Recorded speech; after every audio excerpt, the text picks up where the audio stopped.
But I think to get to that level of sort of discernment and picking a partner that suits where you're at in life means that you've given yourself the time you need. So yes, some people are going to throw caution to the wind, but I'll tell you, Kyle, if you do it too quick, I can almost promise you that you run an incredibly high risk of reproducing exactly the same toxic dynamics you had in the relationship before.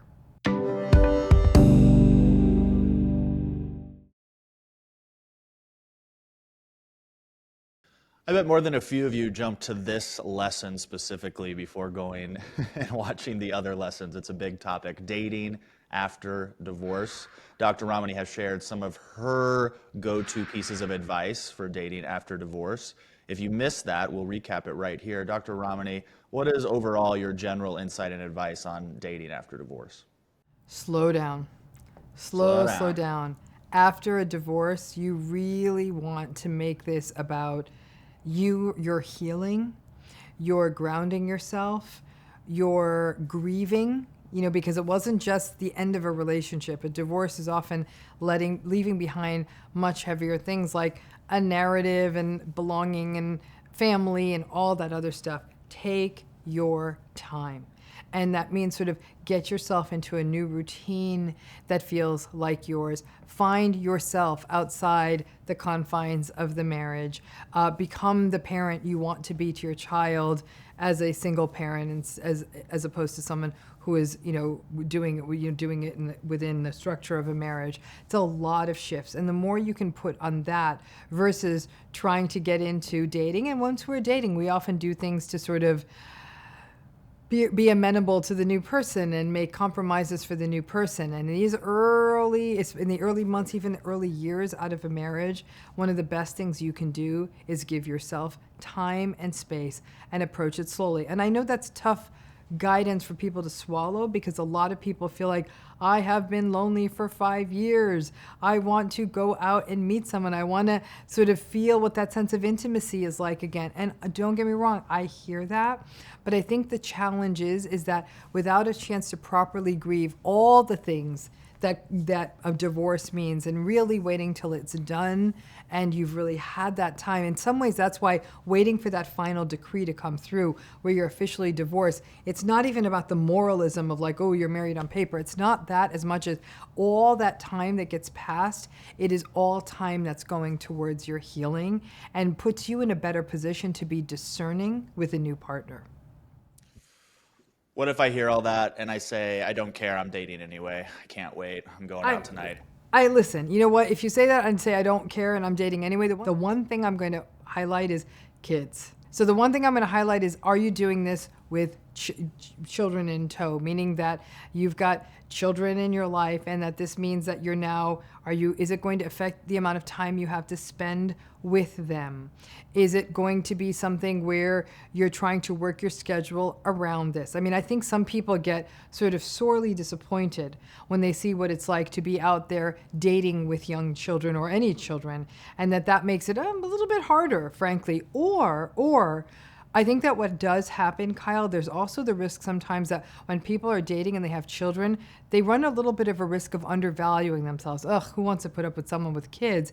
And may put up with behavior that's not okay in a relationship, feeling like, well, it's going to be slim pickings when you're trying to do this with kids in tow. And that's why I'm saying finding your own rhythm so you're never devaluing yourself becomes really, really important. It's hard enough to be a single parent. It's even harder to try to start getting into a new relationship. And while it could be very tempting, if you start dating someone and they step in and say, hey, I'll help you with your kids, I'll help you with this, I'll help you with that. Do you really want to bring someone into your kids' lives that you don't fully know, number one? And number two, your kids might even get used to this person just for the relationship to not work out, and your kids now have to go through another process of grief.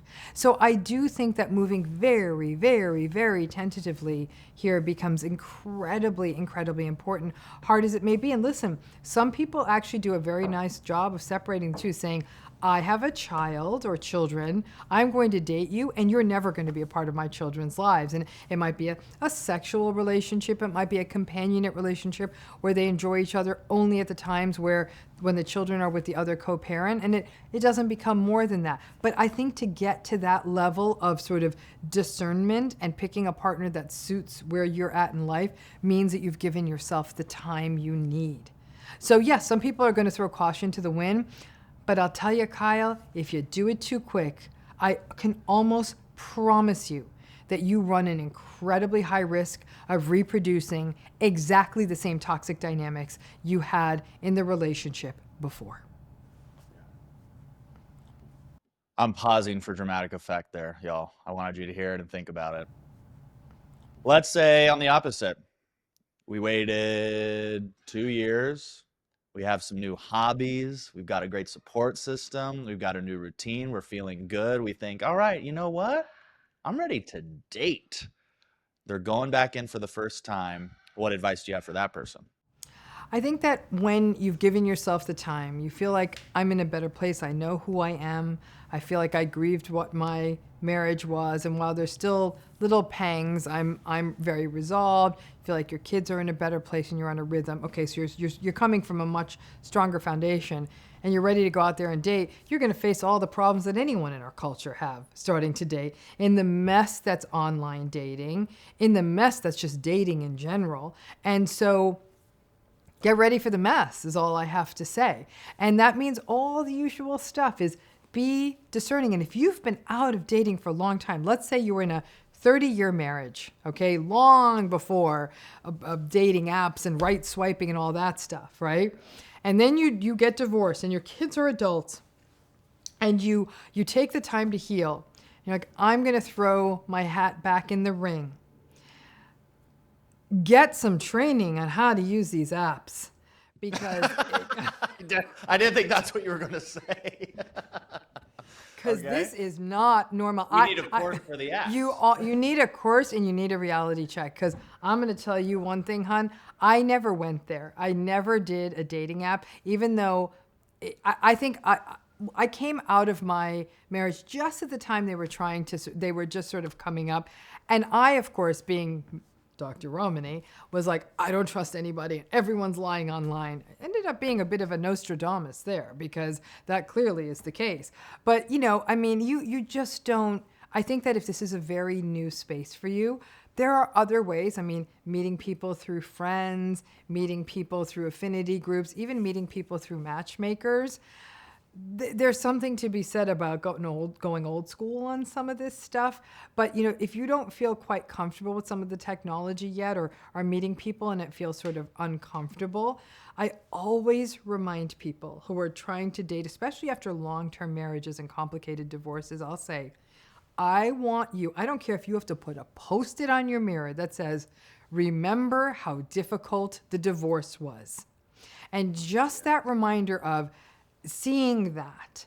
So when you're having you're at a date and you're like, ew, no, then no, don't call back. You don't owe anyone anything. So, and some people will say they took the 2 years, they got on their feet, they feel more confident, they go out and date and say, oh, no, I need another year. And then they kind of go back for another year or two, and then they put themselves back in there again. So I think that you have to trust yourself.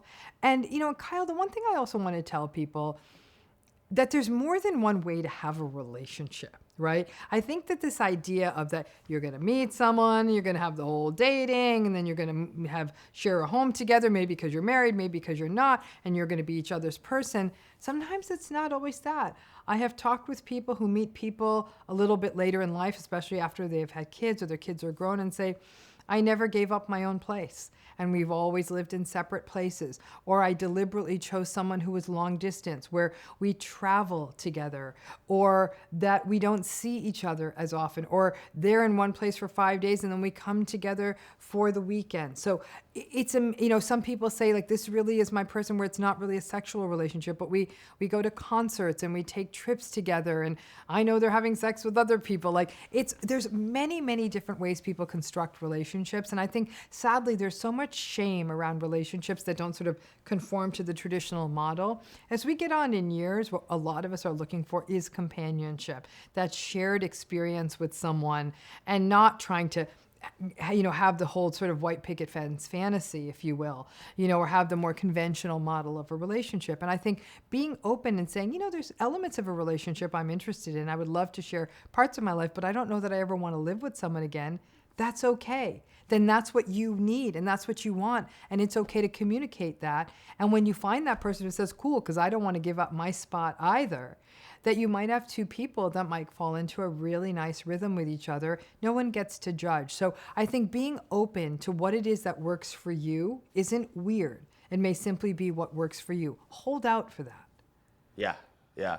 I've heard more and more stories in the last 3 years of people married or in a relationship living in different houses or having separate bedrooms at night to sleep in. And I go, sounds great to me. Like, sign me up for that. And I think that we do, again, I think that there's so much judgment when people don't follow an absolutely conventional path in relationships.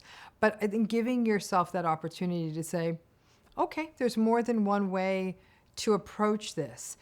Also keep in mind too, as people get older, and for example, let's say they have adult children and those children are having children, some people may say, my grandkids are always going to be my priority. So for 4 months of the year, I'm going to where they live. And you might be looking for a partner who can tolerate those kinds of absences. That's not everybody. So it's giving yourself permission to know that whatever it is that you're looking for in a relationship is okay. However you find that, or do you find that, that might remain to be seen. But allowing yourself to say, this is what I want, and being okay with it, really shows a sort of a quantum leap into healing. But that's a hard place for people to sometimes get to. I've said right around Dr. Ramani that if people are dating without understanding attachment theory or understanding a handful of personality disorders, they're doing themselves a disfavor. I think going into that educated on those two topics is really helpful. I'd love to know your opinion on that, and specifically how we can use that education to date better. So a couple of things. I think it's interesting to consider attachment theory, but we don't want to make it that simple either. It can be a little reductive to just say, well, I'm securely attached and I'm not that interested in the anxious and avoidant folks. Or I think that it's understanding that attachment theory may inform some of our behaviors in relationships, but not fully. And so knowing a little bit about how a person manages absences, how a person manages goodbyes and transitions, and having those deep and transparent conversations about what do you really want. A lot of people are uncomfortable having those conversations because they think, if I tell someone what I really want, they may get up and walk. And it's really hard to absorb that sense of, and if they get up and walk, you actually just sort of saved yourself a whole heap of time, because you were going to be you would have ended up having either to accommodate to what they want, which wasn't what you wanted, or spending another few years in this before you have this conversation. Now, attachment theory can underlie some of that. A person who's more anxiously attached may feel uncomfortable sort of speaking that truth for fear of losing that person, the abandonment fears that are so much a part of the anxious attachment, or the avoidant person who's in and then out of the relationship. And there's a lot of that sort of shape shifting. But I don't think it's quite enough to understand attachment styles. I think the thing that becomes more important at some point is to actually understand sort of what it is you want and be able to communicate that very clearly in a relationship. That becomes critical. And keep in mind too, Kyle, just because a person grew up in a way that gave them an anxious attachment, that isn't like a horoscope. You're not stuck with that forever. Through the building of healthy relationships in adulthood, exploring certain themes in therapy, a person can really get themselves to feeling more safely and securely attached in their adult life. So I think that this idea that our childhood attachment style is going to forever kind of dog us in adulthood is simply untrue. It might mean some work and an awareness, or even the ability to communicate, say, hey, I'm not always good in the first hour when I'm back from a trip. If you could just, and know that about yourself. There can be this understanding, and it doesn't mean that you're almost like, again, I use the example of a horoscope. It's that you're not forever at the mercy of being defined by this attachment style with no sort of no sort of hope of that ever changing.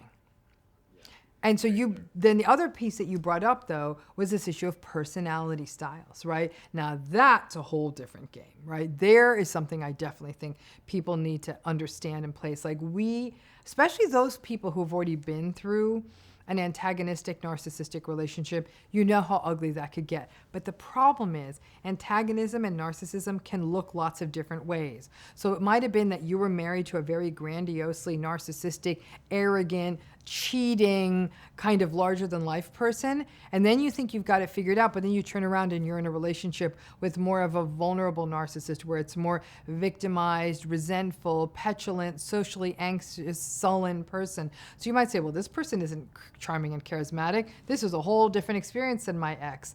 But it ain't that simple. And because of that, because everyone can't go out there and be personality disorder experts, but rather to take it slow, pay attention to how this person responds to stress. Pay attention to how attuned this person is to you. Are they respectful? Are they compassionate? Are they empathic? You know, and for a protracted period of time, like 6 months to a year, not say, oh, we had a couple of good weeks. This takes a long time to figure out.